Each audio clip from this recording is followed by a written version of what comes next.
اعوذ باللہ من الشیطان الرجیم بسم اللہ الرحمن الرحیم بئس ما بری ہے چیز وہ اشتروا بہ کہ بیچا انہوں نے اس کے بدلے میں انفسہم اپنی جانوں کو ان یکفروا یہ کہ کفر کرتے ہیں بما انزل اللہ اس چیز کا کہ جو اللہ نے اتاری بغین اس ضد پر ان ینزل اللہ کہ اللہ تعالیٰ اتارتے ہیں من فضلہ اپنے فضل سے علی من یشاء من عبادہ اس پر کہ جس سے چاہیں من عبادہ اپنے بندوں میں سے علی من یشاء اس پر کہ جس پر چاہیں من عبادہ اپنے بندوں میں سے فباؤ پس وہ لوٹے بغضب علی غضب غصہ پر غصہ کے ساتھ غضب پر غضب کے ساتھ وللکافرین اور کافروں کے لیے ہے عذاب مہین ذلت والا عذاب بئس ما اشتروا بہ انفسہم اشترا سے ہے اور اشترا الفاظ متضادہ میں سے ہے، یعنی ان الفاظ میں سے ہے کہ جس کے دو متضاد معنی آتے ہیں۔ تو اشترا کا معنی بیچنا بھی ہوتا ہے اور اشترا کا معنی خریدنا بھی ہوتا ہے۔ تو اگر اس کا معنی بیچنا ہو تو بئس ما اشتروا بہ انفسہم کا مطلب ہوگا کہ وہ چیز بری ہے کہ جس کے عوض انہوں نے اپنے نفس کے اخروی حصے اور اخروی نصیب کو بیچ ڈالا۔ اور اگر اس کا معنی خریدنا ہو تو پھر مطلب ہوگا وہ چیز بری ہے کہ جس کے عوض انہوں نے اپنی نفسوں کو اپنے جانوں کو خرید لیا ہے، یعنی اپنی جانوں کو چھڑوا لیا ہے، وہ بہت بری چیز ہے۔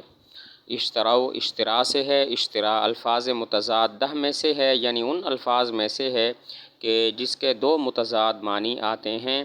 تو اشترا کا معنی خریدنا بھی ہوتا ہے اور بیچنا بھی۔ اگر اس کا معنی بیچنا ہو تو پھر آیت کا مطلب ہوگا وہ چیز بری ہے کہ جس کے عوض انہوں نے اپنے نفسوں کو، یعنی اپنے نفس کے اخروی حصے کو بیچ ڈالا۔ اور اگر اس کا معنی خریدنا ہو تو پھر مطلب ہوگا وہ چیز بری ہے کہ جس کے عوض انہوں نے اپنے نفسوں کو خرید لیا، یعنی کہ اپنے نفسوں کو چھڑوا لیا ہے۔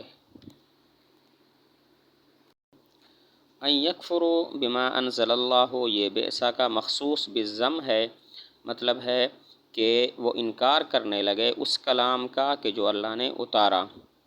ان یکفروا یہ بئسا کا مخصوص بالضم ہے، مطلب ہے کہ اس بات کا وہ انکار کرنے لگے، اس کلام کا وہ انکار کرنے لگے جو اللہ نے اتارا۔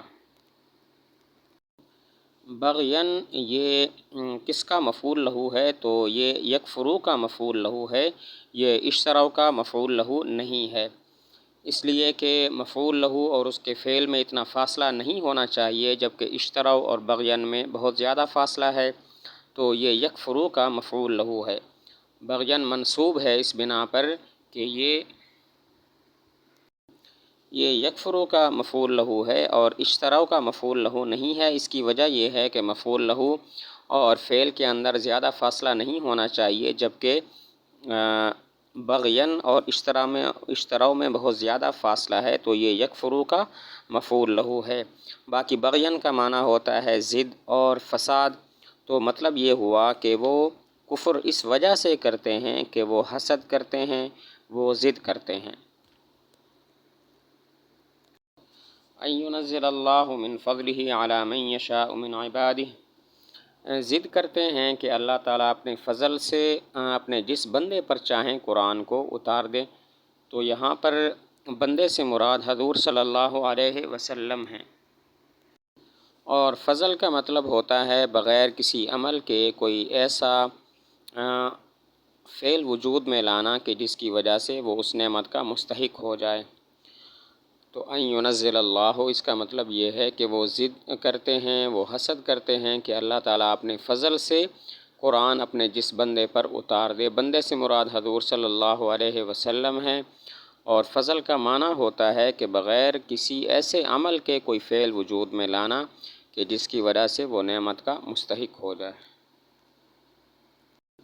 فباؤ بغضب علی غضب، تو وہ غصہ پر غصہ کے ساتھ لوٹے۔ اللہ تعالیٰ کا ایک غضب تو ان پر یہ ہوا کہ انہوں نے حضور صلی اللہ علیہ وسلم اور قرآن کا انکار کیا، اور اس سے پہلے غضب کی وجہ یہ تھی کہ انہوں نے حضرت عیسیٰ علیہ السلام اور انجیل کا انکار کیا اور تورات پر عمل نہیں کیا گیا، اور اسی طرح انہوں نے بچھڑے کی عبادت کی اور ہفتہ کے دن حد سے تجاوز کر لیا۔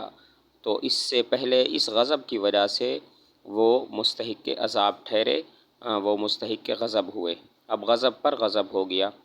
فباؤ بغضب علی غضب، وہ غضب پر غضب کے ساتھ لوٹے۔ ایک غضب تو ایک غصہ تو ان پر اس وجہ سے ہے کہ حضور صلی اللہ علیہ وسلم اور قرآن کا انکار کیا، اور اس سے پہلے غضب کا سبب یہ ہے کہ انہوں نے حضرت عیسیٰ علیہ السلام اور انجیل کا انکار کیا، تورات پر صحیح طریقے سے عمل نہیں کیا، بچھڑے کی عبادت کی، ہفتے کے دن حد سے تجاوز کیا، تو اس وجہ سے یہ غضب الہی میں مبتلا ہو گئے۔ اب غضب پر غضب ہو گیا۔